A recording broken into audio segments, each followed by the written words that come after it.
Hello வணக்கம் and welcome to cricket Indians Tamil channel. இந்த வீடியோவில் நம்ம அதை பற்றி பார்க்க போகிறோம் அப்படின்னா, நீங்கள் என்கிட்ட கமெண்ட்டில் கேட்ட கொஸ்டின்ஸுக்கு தான் ஆன்சர் பண்ண போகிறோம். ஸோ நம்ம மறுபடியும் பார்த்தீங்கன்னா நம்மளுடைய எம்ஐ கொஸ்டின் ஆன்சர் செஷனை ஸ்டார்ட் பண்ணிட்டோம். ஃபேன் ஜோனை ஸ்டார்ட் பண்ணியிருக்கோம். ஸோ மறக்காம இன்னிலிருந்து உங்களுடைய கேள்விகள் ஏதாவது நான் பதில் அளிக்கணும் அப்படின்னா மறக்காம இந்த வீடியோவோட கமெண்ட் செக்ஷன்லேருந்து போடுங்க. அப்படியே நம்ம ஸ்டார்ட் பண்ணலாம். ஃபஸ்ட்டு எம்ஐ கோச்சஸை சேஞ்ச் பண்ணணுமா ப்ரோ அப்படின்னு சொல்லி கேட்டிருக்கிறாங்க. எம்ஐ கோச்சஸை சேஞ்ச் பண்ணணுமா அப்படின்னு பார்த்தீங்கன்னா, ஸோ எம்ஐயோட கோச்சிங் க்ரூ என்ன அப்படிங்கிறத ஃபஸ்ட் நமக்கு தெரியணும். அதுக்கு முன்னாடி எம்ஐயோட கோச்சிங் சைடில் எங்கேயாவது வேக்கன்ட் இருக்கான்னு பார்க்கணும். ஸோ எம்ஐயோட கோச்சிங் சைடில் பார்த்தீங்கன்னா global head of the cricket development அப்படிங்கிற அந்த ஒரு ரோலில் ஜஹீர் கான் இருந்தார். ஸோ அந்த ஒரு இடத்துல வேக்கன்ட் இருக்குது. ஏன்னா ஜஹீர் கான் இப்போ எல்எஸ்ஜியோட ரோலுக்கு போயிட்டாரு. எல்எஸ்ஜி டீமோட அந்த ஒரு மேனேஜ்மெண்ட் சைட் கோச்சிங் குரூப்புக்கு போயிட்டாரு.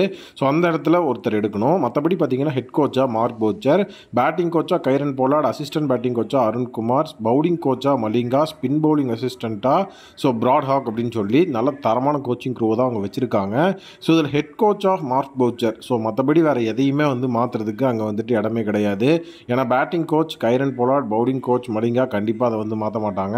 ஹெட் கோச்சாக மார்க் போச்சரை மாற்றுறதுக்கு தான் அங்கே வாய்ப்பு இருக்குது. பட் அதையும் அவங்க இந்த தடவை பண்ண மாட்டாங்க. ஏன்னா லாஸ்ட் டைம் தான் அவர் கொஞ்சம் ஒரு மிகப்பெரிய லெவலில் எழுந்து நின்று வந்துடுற ஒரு சுச்சுவேஷனில் இருந்தது. டீம் லாஸ்ட் பொசிஷனில் முடிச்சிருந்தாலும் இது டீமை ரீபில்ட் பண்ணுற டைம். ஸோ இந்த ஒரு டைமில் ஹெட் கோச்சை மாற்றுற தவிர மும்பை பண்ண மாட்டாங்க. ஏன்னா அவங்க ஒரு சாம்பியன் சைடான ஒரு டீம் அவங்களுக்கு தெரியும். இந்த தடவை டீமை ரீபில்ட் பண்ணி மார்க் போச்சர் ஏதாவது மேஜிக் பண்ணுறதுக்கான சான்சஸும் இருக்குது. ஸோ அதனாலேயே மார்க் போச்சரை இந்த தடவை கண்டிப்பாக பேக் பண்ணுவாங்க. ஸோ இதுக்கு அடுத்த வருஷம் வேணால் அந்த இடத்துல கோச்சிங் ரோலை மாற்றுறதுக்கு வாய்ப்பு இருக்குது. ஏன்னா போன வருஷம் தான் batting coach, bowling coach, spin bowling கன்சல்டன்ட்னு எல்லாத்தையுமே புதுசாக வாங்கி போட்டு ஒரு கோச்சிங் செட்டப் அப்படிங்கிறத வேறு லெவலில் வச்சுருக்காங்க. ஸோ அதனால் மாற்றுறதுக்கான சான்சஸ் ரொம்ப கம்மி தான் ப்ரோ.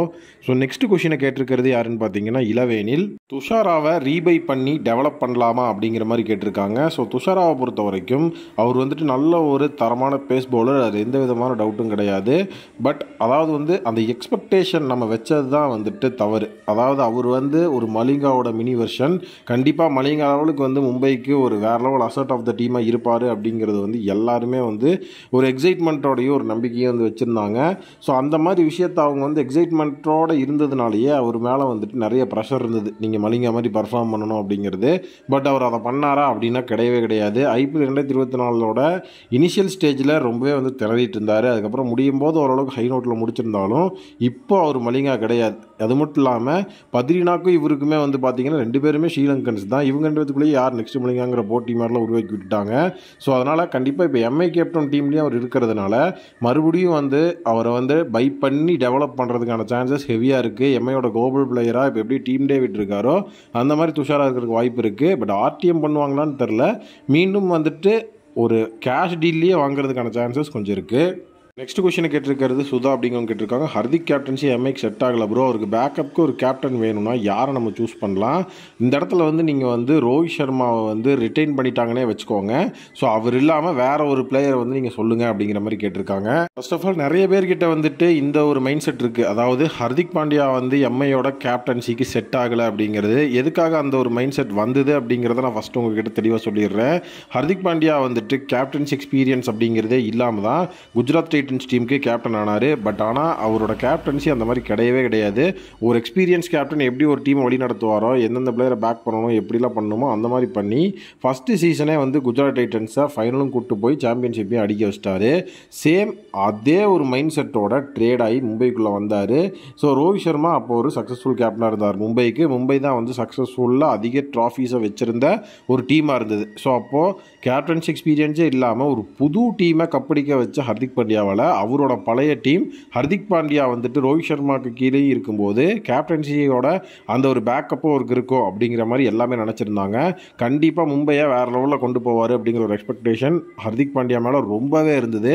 பட் 10th பொசிஷன் அப்படின்னு சொல்லி யாருமே நினச்சி கூட பார்க்க முடியாத ஒரு இடத்துல அந்த இடத்துல மும்பை முடித்தாங்க. 10th பிளேஸில் முடித்தாங்க. ஸோ அதனால் கடைசியில் என்ன சொல்லிட்டாங்க அப்படின்னா, மும்பை இந்தியன்ஸோட கேப்டன்சிக்கெலாம் வந்து ஹர்திக் பாண்டியா வந்து செட் ஆக மாட்டார். ஸோ அதனால் வந்து அவரை வந்து நம்ம நம்புறது வந்து ரொம்ப வேஸ்ட்டு அப்படிங்கிற மாதிரி பேச ஆரம்பிச்சிட்டாங்க. அதற்கேற்ற மாதிரி ஒரு கமெண்ட் தான் இங்கேயும் வந்திருக்கு. பட் என்னோடய ஒப்பீனியனில் அவரே வந்து சொல்லிட்டாரு ரோஹித் சர்மாவை ரிட்டைன் லிஸ்ட்டில் வச்சுக்கோங்க அப்படின்னு. ஸோ அது மட்டும் இல்லாமல் லாஸ்ட் இயர் வந்து பார்த்திங்கன்னா ரோஹித்துக்கும் பும்ராவுக்கும் சண்டை, ரோஹித்துக்கும் ஹர்திக்கும் சண்டைன்னு ஒரு வாரம் தான் கிரியேட் பண்ணிருந்தோம். இந்த தடவை அதெல்லாம் எதுவுமே இல்லைன்னு ப்ரூவ் ஆயிடுச்சு. T20 வேர்ல்டு கப் வின் பண்ணி ரோஹித் சர்மா ஹர்திக் பாண்டியாவை போய் கிஸ்லாம் பண்ணி வேறு லெவலில் மாஸ்க் கட்டிட்டார். இந்த தடவை அந்த மாதிரி எந்த பிரச்சனையும் இருக்காது. ஹர்திக்கும் ரோஹித்தும் ஒன்று சேர்ந்து ஒர்க் பண்ணாலே கேப்டன்சி ப்ரெஷர் எதுவும் இல்லாமல் மும்பை வேறு லெவல் டீமாக வரும். ஸோ அதனால் வந்து இவங்க 2 பேர் இருக்கும்போது ஸோ அந்த இடத்துல வந்து கேப்டன்சிக்கு இன்னொரு ஆள் அப்படின்னா டோனி தான் வரணும். அதுக்கெலாம் வாய்ப்பே கிடையாது. ஸோ அதனால் யாரையும் நான் சொல்ல விரும்பல. உங்களுக்கு எதாவது ஆப்ஷன் இருந்தால் கமெண்ட்டில் சொல்லுங்கள். ஸோ நெக்ஸ்ட் கொஷினை தேவி அப்படிங்கிறவங்க கேட்டிருக்காங்க. பும்ராவை ஆர்டிஎம் பண்ணலாமா ஆர் ஸ்கையை ஆர்டிஎம் பண்ணலாமா, யாரை வந்து ஆர்டிஎம் பண்ணலாம் அப்படிங்கிற மாதிரி ஒரு விஷயத்தை கேட்டிருக்காங்க. யாரை ஆர்டிஎம் பண்ணுறது எஃபெக்டிவாக இருக்கும் அப்படிங்கிற ஒரு விஷயத்தையும் அந்த இடத்துல ஆட் பண்ணியிருக்காங்க. ஸோ அதாவது வந்து பும்ராவா ஸ்கையா அப்படின்னா ஸோ இந்த இடத்துல வந்துட்டு அவரோட ப்ரிஸ்கிரிப்ஷன் படி ரோஹித்தும் ஹர்திக்கும் ரீட்டைன் ஆகிட்டாங்க. பும்ரா ஸ்கை இந்த 2 பேர்த்தில் யாராவது ஒருத்தரை தான் ரீட்டைன் பண்ண முடியும். ஸோ அதுதான் வந்து லாஜிக்கும் கூட. அதில் யாரை நீங்கள் ரீட்டைன் பண்ணிட்டு யாரை ரீட்டைன் பண்ணாமல் அந்த இடத்துல ஆர்டிஎம் பண்ணுவீங்க, அதாவது வந்து 4 பேர்த்தையும் மறுபடியும் நம்ம டீமுக்குள்ளே தான் வச்சுருக்கோம். பட் யாருக்கு ஆர்டிஎம் யாருக்கு ரிட்டன்ஷன் அப்படிங்கிறது தான் கேட்குறாங்க. ஸோ ஃபர்ஸ்ட் ஆஃப் ஆல் வந்துட்டு ஐபிஎல் 2025 பொறுத்த வரைக்கும் இது ரொம்ப வந்து ஒரு டிஃபிகல்ட்டான ஒரு கால் டு டேக் அப்படிங்கிறது தான் உண்மை.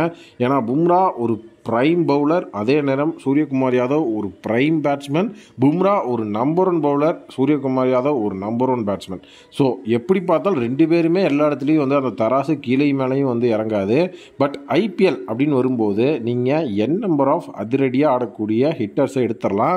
பட் ஆனால் ஒரு பவுலரை எடுக்கிறது அப்படிங்கிறது ரொம்ப கஷ்டம். அதுக்கு மும்பையே ஒரு எக்ஸாம்பிள் தான். காரணம் அவங்கக்கிட்ட ட்ரெண்ட் போல்ட் அப்படிங்கிற ஒரு மிகப்பெரிய சொக்கத்தங்க இருந்தது.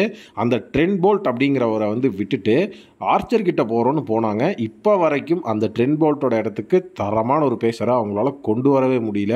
ஸோ மறுபடியும் அதே தவறு பும்ராவை வச்சு அவங்க பண்ணுவாங்களா அப்படின்னா கண்டிப்பாக பண்ண மாட்டாங்க. ஸோ அதனால் நமக்கு வந்து வாய்ப்பே கிடையாது. யாராவது ஒருத்தரை ரிலீஸ் பண்ணி தான் ஆகணும் இந்த 4 பேர்த்தில் அப்படின்னா ஸ்கையை வந்து ரிலீஸ் பண்ணி ஆர்டிஎம் பண்ணுறது எஃபெக்டிவாக இருக்கும். ஏன்னா இன்னும் வந்து உங்களுக்கு புரிகிற மாதிரி சொல்லணும்னா நீங்கள் வந்துட்டு இந்த வருஷம் ஐபிஎல்லே பார்த்துருந்தீங்கன்னா எத்தனை 200+ நம்ம பார்த்துருப்போம். எத்தனை புது ஹிட்டர்ஸ் வந்துட்டு போயிருக்கிறாங்க. நிதிஷ்குமார் ரெட்டி மாதிரி எத்தனையோ பேர் ஹிட்டர்ஸ் உருவாயிருக்காங்க. அதையும் ஞாபகம் வச்சுக்கோங்க. ஸோ அடுத்தது பார்த்தீங்கன்னா சுந்தர் எடிட்ஸ் கேட்டிருக்காரு, ஹர்திக் பாண்டியா ஒருத்தனால எம்ஐயில் இவ்வளவு குழப்பங்கள், ஸோ அவனையே நம்ம வந்து ரிலீஸ் பண்ணிடலாம். அது மட்டும் இல்லாமல் தலைவர் நம்மளை நக்கலாக வந்து கலாச்சிருக்காப்புல. அவரை ரிலீஸ் பண்ணிட்டா உங்கள் யூடியூப் சேனலுக்கு இந்த மாதிரியான கண்டென்ட்டும் கிடைக்காது, ஜஸ்ட் ஃபார் பண்ண அப்படிங்கிற மாதிரி ஆட் பண்ணியிருக்காரு. சுந்தர் எடிட்ஸை பொறுத்த வரைக்கும் அவர் சொல்கிற ஒரு விஷயம் என்ன அப்படின்னா இப்போ நிறைய இடத்துல ரூமர்ஸ் அப்படிங்கிறது வந்து போயிட்டுருக்கு. ஏன்னா இப்போ ஒரு சில நியூஸஸ் அப்படிங்கிறது நம்மளே போட்டோம் அப்படின்னாலும் ப்ரெடிக்ஷன் அப்படிங்கிற மாதிரி ஆட் பண்ணிடுவோம். சொல்லும் போதும் அசம்ஷன் அப்படிங்கிற மாதிரி சொல்லிடுவோம். இன்னொன்று ஒப்பீனியன் அப்படிங்கிற மாதிரி விஷயத்தையும் அந்த இடத்துல சொல்லுவோம். அந்த மாதிரி ஏதாவது சொன்னால் கூட ரூமர்ஸ் அப்படிங்கிறதோட கனெக்ட் பண்ணி உருட்டு அப்படிங்கிற மாதிரி நம்மளே கனெக்ட் பண்ணி போட்டுறாங்க. ஸோ இப்போ வந்து ஹர்திக் பாண்டியாவை ரிலீஸ் பண்ணால் நிறைய பிரச்சனைகள் முடிஞ்சிடும் அப்படிங்கிற மாதிரி விஷயம்லாம் இங்கே கிடையவே கிடையாது. ஏன்னா ஹர்திக் பாண்டியா தான் ஃபியூச்சர் கேப்டன். அவரை ரிலீஸ் பண்ணி மறுபடியும் ரோஹித்தை கேப்டன் ஆக்குறது அப்படிங்கிறதும் சாத்தியமில்லாத விஷயம். அவர் T20 டீம் அனௌன்ஸ் பண்ணிட்டாரு, எப்போ வேணாலும் ஐபிஎல்லேருந்து கிளம்புவார். ஸோ அதனால் இதுக்கப்புறம் ஹர்திக் பாண்டியாவை ரிலீஸ் பண்ணால் ஸ்கை பும்ரா எல்லாத்தையும் நம்ம உள்ளே வச்சுக்கலாம் அப்படிங்கிறது ஓகே தான். பட் எத்தனை வருஷத்துக்கு அவங்களை உள்ளே வச்சுட்டு இருக்க முடியும் அப்படிங்கிற ஒரு விஷயம் இருக்குது. ஆக்ஷன் டேபிளுக்குலாம் போயிட்டு வந்தால் தான் கண்டிப்பாக நமக்கும் ஒரு சுவாரஸ்யம் கிடைக்கும். அவங்களும் நல்லா பெர்ஃபார்ம் பண்ணுறதுக்கு வாய்ப்பு இருக்குது. ஸோ அதனால் வந்துட்டு அவர் சொல்கிறது உண்மை தான், பட் அது டெக்னிக்கலி பாசிபிள் இல்லை. ஸோ நெக்ஸ்ட் எபிசோடில் உங்களுடைய கொஷின்ஸும் நம்மளுடைய வீடியோவில் வந்து டெலிகாஸ்ட் ஆகணும் அப்படின்னா மறக்காமல் வந்துட்டு இந்த வீடியோவோட கமெண்ட்ஸில் வந்து உங்களுடைய கேள்விகள் எதாக இருந்தது அப்படின்னாலும் போடலாம். இல்லை வேறு யாராவது எடுக்கலாம், இந்த இடத்துல இந்த பேருக்கு பதில் இவங்க எடுக்கலாம் அப்படின்னு மட்டும் சொல்லலாம். அதையும் நான் வந்து உங்களுக்கு எக்ஸ்பிளைன் பண்ணுறேன். Thank you, take care and bye bye.